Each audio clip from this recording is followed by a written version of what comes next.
இயேசு உங்களை நேசிக்கிறார். பிரியமானவர்களே, இந்த நாளில் ஆண்டவர் நம்மளோடு பேசும்படியாய் வேதத்திலிருந்து ஒரு வசனத்தை கூட வாசித்து ஆண்டவர் நமக்கு கற்றுக் கொடுக்கக்கூடிய காரியத்தை பார்ப்போம். அது கலாத்தியர் புஸ்தகம் 3வது அதிகாரம் 13வது வசனம் இப்படியாக சொல்லுகிறது: மரத்தில் தூக்கப்பட்ட எவனும் சபிக்கப்பட்டவன் என்று எழுதியிருக்கிறபடி கிறிஸ்து நமக்காக சாபமாகி நியாயப்பிரமாணத்தின் சாபத்திற்கு நம்மை நீக்கலாக்கி மீட்டுக் கொண்டார். நியாயப்பிரமாணத்தின் சாபத்திற்கு நம்மை நீக்கலாக மீட்டுக் கொண்டார். நியாயப்பிரமாணத்தின்படி ஒவ்வொரு மனிதனும் செய்கிற தவறுக்கு சாபம்தான்.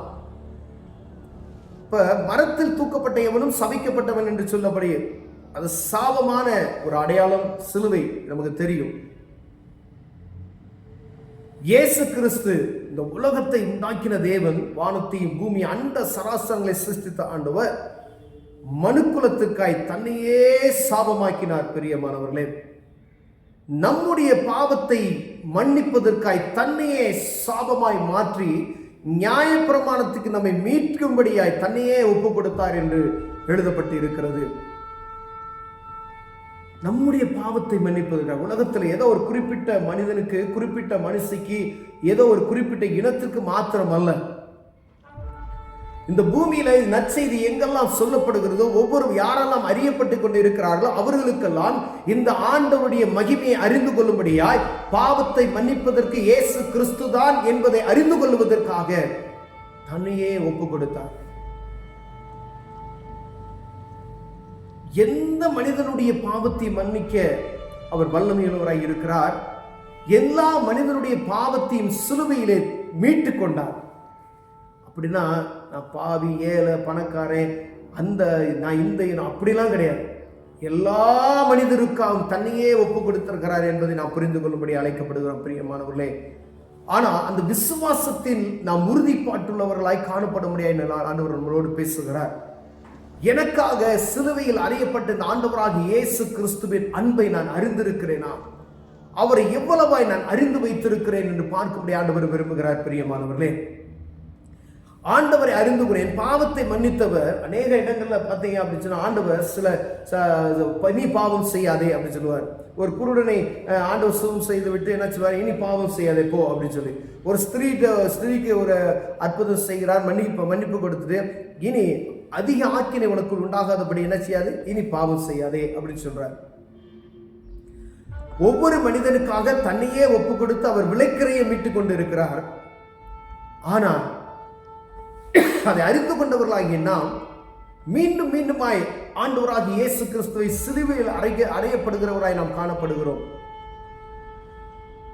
நான் ஒவ்வொரு நாளும் பாவம் செய்யும் போது இயேசு கிறிஸ்துவை சிலுவையில் அடிக்கிறவனாய் காணப்படுகிறேன். ஏதோ ஒரு நாள் நடந்தது அது. நான் இயேசுவை ஏற்றுக்கொண்டதுக்கு பின்பதாய் நான் செய்யக்கூடிய தவறுகள், நான் செய்யக்கூடிய காரியங்கள், ஆண்டவருக்கு விருப்பமில்லாத காரியத்தை நான் செய்யும் பொழுது அவரை ஒவ்வொரு நாளும் நான் துன்பப்படுத்துவரான காணப்படுகிறேன். பிரியமானவர்களே, எனக்காக அவரே சாபமாகினார். அண்ட சராசரங்களை உருவாக்கின தேவன் ஒரு சாதாரண மனுக்குலத்திற்காய் தன்னையே ஒப்பு கொடுத்தார். பிரியமானவர்களே, இந்த உணவு நமக்குள்ள வரணும். சாதாரணமா ஒரு குடும்பத்தில் இருக்கக்கூடிய ஒரு மனிதன் நமக்காக ஜீவனை கொடுப்பானோ? நண்பன் உயிரையும் கொடுப்பான் நண்பன் அப்படின்னு சொல்லுவாங்க. ஆனா இந்த காலத்துல அன்பு தணிந்து போகிற காலம் இது. அன்பு தணிந்து போகிறது. கூட பிறந்த சகோதரனை நேசிக்க முடியல. அவ்வளவு அன்பு அற்றவர்களா இந்த பூமி மாறிக்கொண்டிருக்கிறதை நாம் பார்க்க முடிகிறது. ஒரு தெய்வத்தினுடைய மகிமை வெளிப்படுகிறது. எல்லா மனிதனுடைய பாவத்தை மன்னிப்பதற்கு அவரே தன்னை ஒப்பு கொடுத்தார். பிரியமானவர்களே, ஒரு சௌந்தரியம் உள்ளவர்.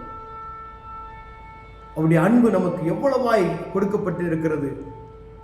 அது சாதாரணமாக நம்ம சிந்திச்சோம் அப்படின்னு சொன்னா, எனக்காக அவர் சாபமாகினார் என்ற வாயில நான் சாதாரணமா சொல்லிட்டு போயிடலாம். உலகத்தில் இருக்க ஒரு கடனை ஒரு மனிதன் ஏற்றுக்கொள்வதற்கு முடியாது. உங்க கடனை இன்னொருத்தன் ஏற்றுக்கொள்வான் அப்படின்னு சொன்னா ஏற்றுக்கொள்ள முடியுமா? ஒரு உதாரணமான காரியத்துக்கு யார் ஏற்றுக்கொள்ளுவா? ஏற்றுக்கொள்ள மாட்டாங்க. ஆனா நம் வாழ்க்கையில நாம் மீட்டுக் கொள்ளும்படியாய், நம் பாவத்திலிருந்து வெளியே வரும்படியாய், உங்களை புதிய சிருஷ்டியாய் மாற்றும்படியாய் ஆண்டவர் தன்னையே ஒப்பு கொடுத்திருக்கிறார்.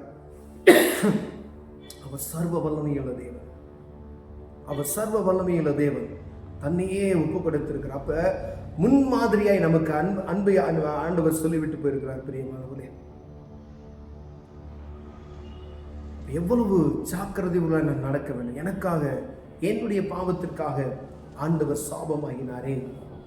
சாபத்தில் கிடந்த என்னை மீட்டுக் கொள்ளும்படியாய், உயர்த்தும்படியாய் ஆண்டவர் தன்னையே ஒப்பு கொடுத்திருக்கிறாரே. அந்த உணர்வு நமக்குள் வரும் பொழுது ஆண்டவர் நம்மை புதுப்பிக்க வல்லமையுள்ளவராய் இருக்கிறார். நான் யார் என்பதை நான் அறிந்திருக்கிறேன். என்னுடைய பாவத்தை மன்னிப்பதற்காக இந்த பூமிக்கு, இந்த வானத்தையும் பூமியும் உண்டாக்கின தேவன் தம்மையே ஒப்பு கொடுத்திருக்கிறாரே. எவ்வளவு ஒரு மேன்மையான காரியம். அதை நாம் புரிந்தவர்களாய் இருப்போமே, நாம் இந்த கிறிஸ்துவின் அன்பை நம்ம வெளிப்படுத்த முடியும். பிரியமானவர்களே, ஆண்டவராய் இயேசு கிறிஸ்துவின் அன்பு அவ்வளவு மிகமா அற்புதமான ஒரு அன்பு.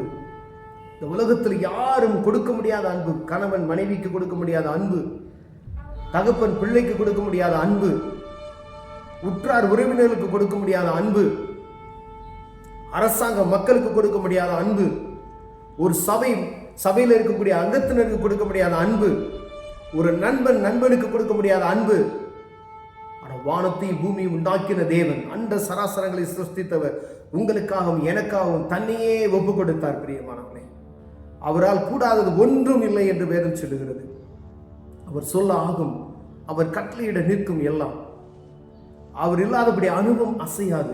அவர் தன்னையே சாபமாக்கினாரா? என்னுடைய சாபத்தை போக்குவதற்காக தன்னையே சாபமாக்கினார் என்று வேதம் சொல்லுகிறது. பிரியமானவர்களே, என்னுடைய பாவத்தை மன்னிப்பதற்கு, நம்முடைய பாவத்தை மன்னிப்பதற்கு ஒரு தெய்வம் இந்த பூமிக்கு இறங்கி வந்து சாபமாக்கினார் என எவ்வளவு ஒரு மேன்மையான அனுபவம் பாருங்களேன். அவர் சாபமாக்கினார். எதற்காக? எனக்காக சாபமாக்கினார். என்னுடைய சாபங்களை முறிக்கும்படியாய் இந்த விசுவாசம் உங்களுக்குள் உறுதிப்படும் பொழுது உங்கள் சாபங்களை விட்டு வெளியேறு. பிரியமானவர்களே, எனக்காக இயேசு கிறிஸ்து சிலுவையில் அறையப்பட்டார் என்ற விசுவாசம் எனக்குள் வரும்போது, என்னுடைய அக்கிரமத்துக்கு அவர் சுமந்து கொண்டார் என்ற விசுவாசம் உங்களுக்குள் உறுதிப்படும் பொழுது, ஆண்டவராய் இயேசு கிறிஸ்து சுகமளிக்கிற வல்லமை உங்களுக்குள்ள கிரியை செய்கிற எல்லா பலவீனங்களை மாற்ற முடியும். உங்களுக்குள்ள காணப்படுகிற தரித்திரங்களை மாற்ற முடியும். பிரியமானவர்களே, உங்களுடைய பிரச்சனைகளை மாற்ற முடியும். விசுவாசம் தெய்வத்தின் மீது இருக்கும் பொழுது, எனக்காக அவர் சிலுவையில் அறையப்பட்டிருக்கிறாரே, நீங்க கேட்டு பாருங்க.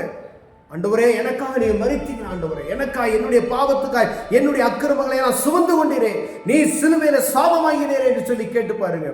ஆண்டவர் சகலத்தை மாற்ற வல்லமையுள்ளவராய் இருக்கிறார். அதை நாம் முதலில் அறிந்து கொண்டவர்களாய் இருக்க ஆண்டவர் விரும்புகிறார். இதை அறிந்து கொள்ளும் பொழுது எல்லாம் நமக்குள்ள காணப்படுகிற சாபங்கள் நம்மை விட்டு வெளியேறும். கண்களை போடுவோம். ஜெபம். அன்பு தகப்பனே, எங்களுடைய பாவத்துக்காய் நீ சாபமாகினீர். ஆண்டவரே, என்னுடைய பாவத்துக்காய் நீயே பலியாக கொடுத்தீரே. அதை புரிந்து கொள்கிற ஞானத்தை எங்களுக்கு தான். இயேசுவின் நாமத்தில் பிதாவே.